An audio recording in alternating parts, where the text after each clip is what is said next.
নমস্কার, আমি তোদনা।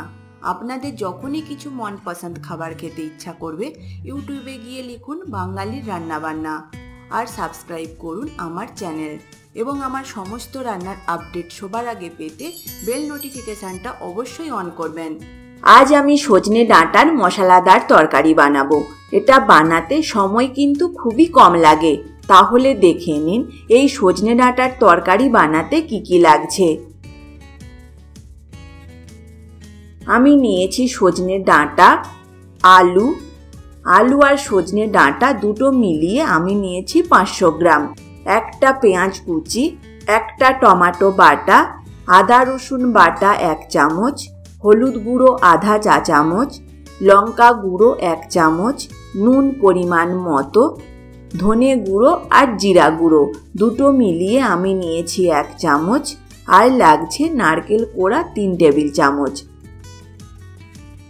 প্রথমে আমি কড়াই গরম করে সর্ষের তেল দিয়ে দেব। তেল গরম হলে আলু দিয়ে দিচ্ছি। এবার আলু ভেজে নেব। আলু আমি ভেজে নিয়েছি, এখন এগুলো তুলে নেব।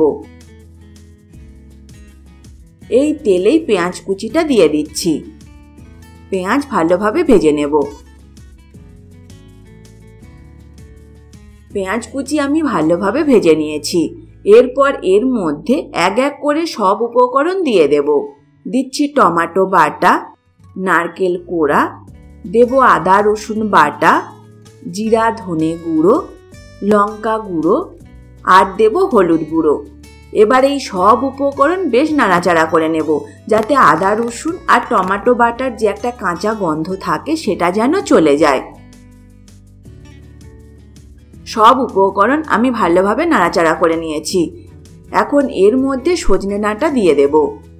ভেজে তুলে রাখা আলু দিয়ে দিচ্ছি আর দেব পরিমাণ মতো নুন।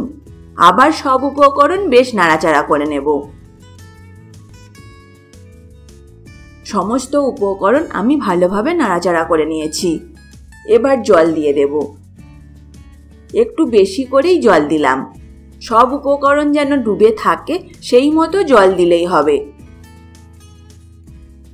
গ্রেভি ফুটে উঠলে ঢাকনা দিয়ে দেব। আঁচটা কমিয়ে দিচ্ছি। এখন এটা হতে দেব 15 মিনিট। 15 মিনিট পর ফিরে আসলাম। তৈরি হয়ে গেল সজনে ডাঁটার মশলাদার তরকারি। এই রেসিপি যদি আপনাদের ভালো লাগে অবশ্যই লাইক বা কমেন্টের মাধ্যমে জানাবেন, পারলে শেয়ার করবেন।